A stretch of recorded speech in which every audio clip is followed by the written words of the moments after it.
Have you ever believed something that made you feel absolutely horrible, yet you felt it was so true to the point that it was etched into your bones? I'm Hannah Mason, and in today's Spark, we're going to be exploring being trapped in the tower.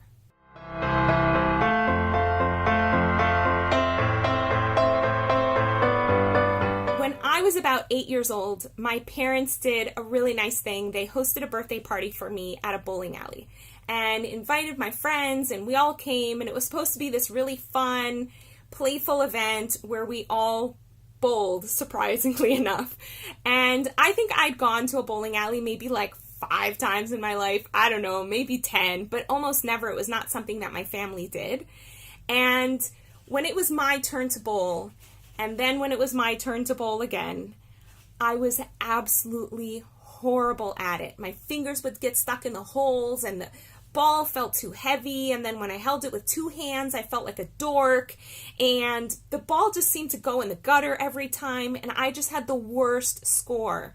And my reaction to it was not, oh wow, I don't have any experience bowling, so of course I'm not particularly good at this.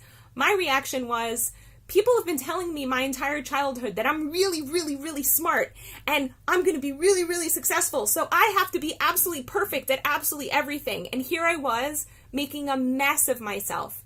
And so my face got like really hot, and my insides just started to churn, and I cried. I actually cried because I sucked at bowling.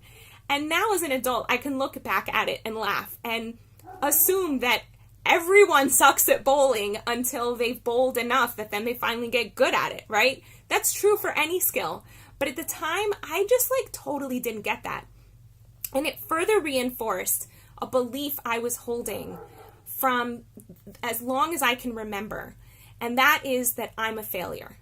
And every single time something didn't go my way, or something didn't go well, or I wasn't the smartest kid in class, or a success, or got straight A's, or whatever else it was further evidence for I'm a failure. And by the time I got into high school, getting on stage, which used to be my favorite thing to do, made me an absolute nervous wreck. And when I had tests, I literally would draw a total blank, and I would sit in front of a blank piece of paper and just be palpitating and biting every single one of my nails and not be able to think of the answer. And that made a lot of things in high school and college difficult.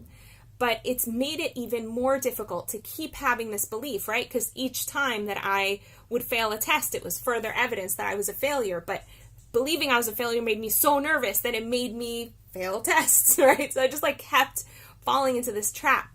And as I've grown older, this belief has just messed with me in so many ways. And I'm sharing it because I know that so many of you can relate. This is a really common belief to be holding, particularly in the West. And it kind of makes our lives feel really bad. No one can walk around believing the thought, I'm a failure, and feel good about themselves. It's just depressing, right? So what do we do? How do we shake a belief like that? Now, the challenge with a belief that's so intense that we have from childhood is that we often don't have that one belief existing in a vacuum. We do 2 things that make that belief incredibly strong. One is we surround that belief with a whole bunch of other beliefs, and all of those beliefs together build what I call the Tower of Babel. So in my book, Hold That Thought, you can see there's a chapter called the Tower of Babel. This is one of my favorite cartoons, and as you know, if you've been watching my videos, I love the cartoons made by Eduardo, right? So here you can see there's a whole tower made of beliefs, and this guy isn't trying to knock the belief at the top. He's trying to knock at the pillars. And eventually, as you know, when you knock enough of the pillars down, the whole building crumbles. But first you have to understand that you've built a building. And I've been talking about the process of inquiry, of looking at a belief, questioning its veracity, noticing what it does to our physiology and to our behavior, and choosing to look at the situation in a different way. And that's incredibly helpful. And at the same time, there are certain beliefs that are so core and have been so surrounded by a whole tower that you can't just attack that one belief. You really have to look at the whole collection, or at least part of that collection, until the building can collapse. And you can have what most people experience when a Tower of Babel goes down, and that's like a real moment of awakening or a real enlightenment experience, because you have a total paradigm shift about a huge area in your life.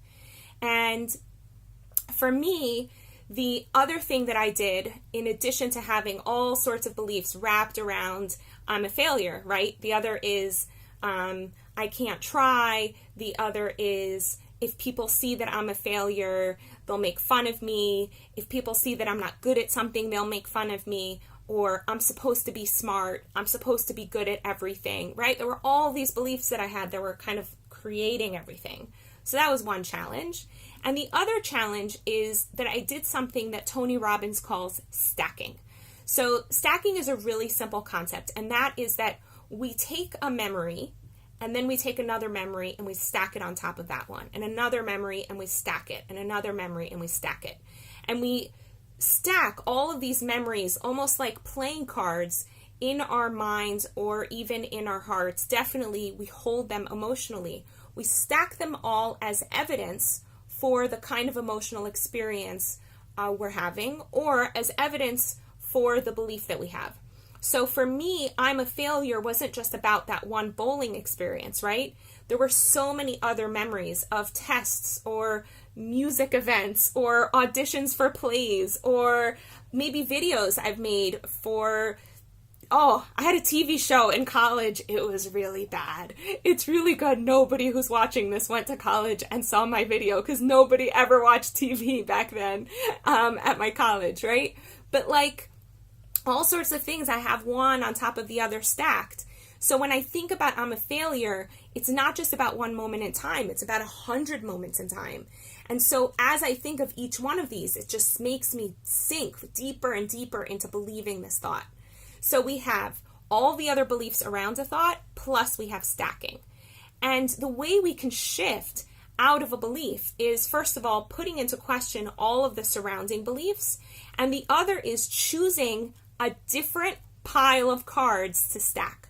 So, for example, I could just do the work on I'm a failure, right? I could do inquiry on that one statement and turn it around to say, I'm not a failure. By turning a statement around, we're able to say, wow, I want to try a totally different perspective. But because I spent so much energy stacking I'm a failure, now I have to put a bunch of energy stacking I'm not a failure. Or even better, stacking I'm a success. And I can look at evidence after evidence after evidence after evidence. You need at least 3 pieces of evidence. But for something as strong as I'm a failure that had such a big stack, I would recommend you do 4, 5, 6, 7, maybe 10 pieces of evidence for why you're not a failure, why you're a success as part of the stacking. And maybe you have other beliefs around you're a failure, just like I have around I'm a failure. And that's what I've been doing for the past years. And that's what's allowed me to get in front of the camera with you guys, because making a video, as you can imagine, is like a lot of work if you're trying to make it perfect and you're trying to make sure that nothing about it fails. But when you're making a video every single day, I personally do not have the time or energy to make it absolutely perfect. And there's going to be mistakes that I make. And there might be sentences that are 10 words instead of 3, or there might be 2 extra minutes in a video that were totally unnecessary, or it might make something absolutely foolish. And there's a certain point at which I have to say, this is my video, I'm putting it out into the world. And so here we are at the end of my video, and here it is, and I'm putting it out into the world. And I want to offer you 2 pieces of advice. One is, when you feel like you have a belief that makes you feel horrible, right away know that belief isn't true. It feels true because you've surrounded it with the Tower of Babel and you've stacked so much evidence to prove it true. But that doesn't mean it's true. The way that you know that it's not true is because it makes you feel yuck-ola. And you want to feel happy and full of energy and vitality and love and connectedness. Not crapola. So I want to bless you that you can identify what are all the beliefs you have around this one belief. What are all the ways you're stacking negativity into your life? And just do the opposite. And Towers of Babel, I have to admit, they're pretty loaded for most people. And a lot of times they're pretty set in. And having somebody on the outside who can give you an objective perspective can be incredibly helpful. That's what coaching is for. And I happen to be available now. I have time in my schedule. So if you're looking for someone to help you shift in your consciousness, shift in your health and wellness, set goals, and make them happen in your life, I'm here. And as I always say, my sessions are 100% guaranteed because I want to make sure that you have fabulous results. In the meantime, I wish you a beautiful day. Want to experience more vibrance, clarity, and joy in your life? Book a guaranteed session at hanamason.com/joy.